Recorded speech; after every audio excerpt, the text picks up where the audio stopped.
Qu'est-ce que la CEP? Bienvenue.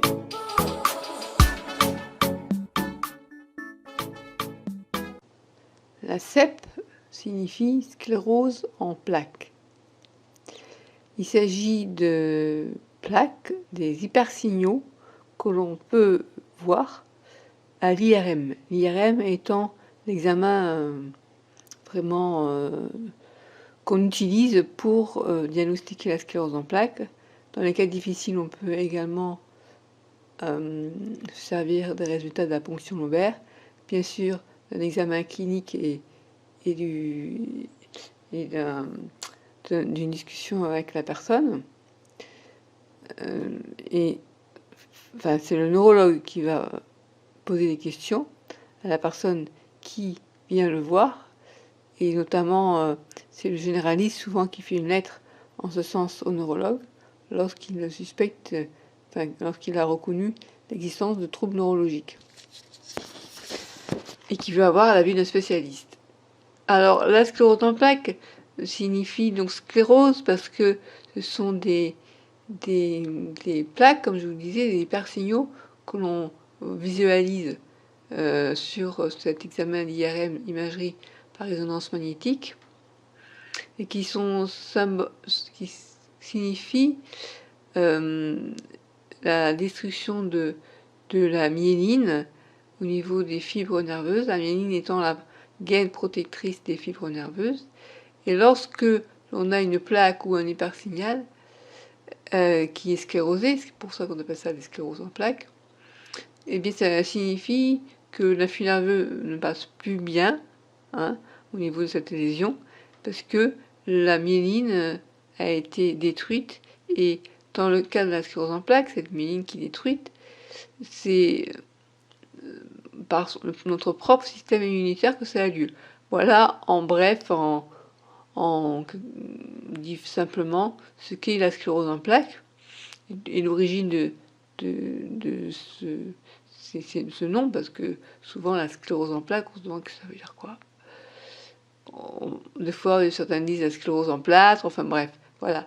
Alors, la sclérose en plaques est une maladie auto-immune, une maladie du système nerveux central, puisqu'elle touche le cerveau et la moelle épinière. À certains endroits, selon la localisation de l'inflammation, parce que l'attaque de la myéline, c'est une période inflammatoire. Et alors, la sclérose en plaques, il y a deux types de sclérose en plaques. Il y a la sclérose en plaques progressive, soit d'emblée progressive, soit secondairement progressive. Et le deuxième type de sclérose en plaques, c'est une sclérose en plaques rémitante récurrente. C'est-à-dire qu'en fait, on va avoir des périodes de poussée, c'est-à-dire des périodes inflammatoires.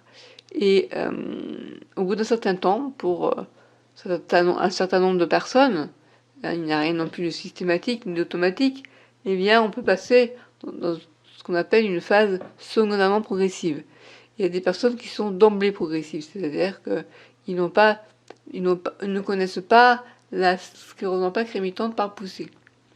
Alors, pour ceux qui ont du mal à comprendre ce qu'est une forme progressive de sclérose en plaques, c'est un peu comme si c'était une poussée en continu, on va dire. Il n'y a jamais de rémission.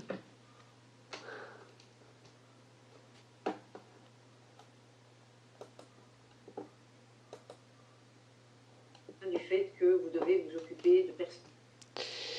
Alors bien sûr, dans les formes progressives, le handicap qui s'installe lorsque la myéline est détruite et ne se reconstitue pas, il va arriver plus vite. Le handicap, handicap de différentes natures selon la localisation de l'inflammation. Ça peut être, ça on le verra après, vous verrez si vous regardez quels sont les principaux troubles causés par la sclérose en plaques. C'est ce qu'on appelle des troubles neurologiques, parce que c'est une maladie qui n'est pas neurologique, mais qui a des conséquences neurologiques. Et donc, selon la localisation, on peut avoir différents symptômes. Et je sais plus ce que je disais. Voilà, c'est un exemple de ce que peut être la sclérose en plaques, les trouble de mémoire, voilà, parce qu'en fait, je parle d'un sujet, et puis comme je dérive sur autre chose, j'oublie ce que je disais juste avant. Alors bien sûr, quand je vais me réécouter, ça va me revenir, mais là, comme c'est du direct que je fais, je ne sais plus. Donc je vais vous parler de la sclérose en plaques. Qu'est-ce que je disais? Les différentes formes. Oui. Je vous disais que si on est atteint d'une forme progressive, le handicap a plus vite s'installer parce que il n'y a plus de rémission. C'est-à-dire, c'est une poussée en continu pour moi. C'est comme ça que je le décris. Alors, les médecins disent qu'il n'y a plus de poussée. Poussée, c'est une crise inflammatoire. Puisque finalement, on n'aurait pas bien à nous expliquer hein, la forme progressive. Il y a encore pas mal de recherches à faire à ce niveau-là.